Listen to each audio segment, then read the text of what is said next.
শোনো, তুমি কি অপেক্ষা বুঝো?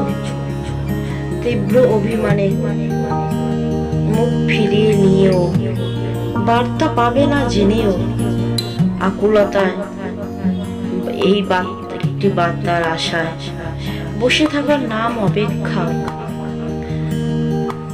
ওই যে সন্ধ্যা নামলে, ওই যে পাখি নিহারায়, যে পাখি দিক বিদিক ছোটাছুটি করে, ঘরে ফেরার তারা নিয়ে ঘর খুঁজে পাবে না জেনেও সে উড়তে থাকে আকাশে। আচ্ছা, তুমি নীরবতার ভাষা বোঝো? বলার অনেক কিছুই থাকে, শুধু বলতে গেলেই গলা আটকে যাওয়ার নাম নীরবতা। অপেক্ষা, অবহেলার পরে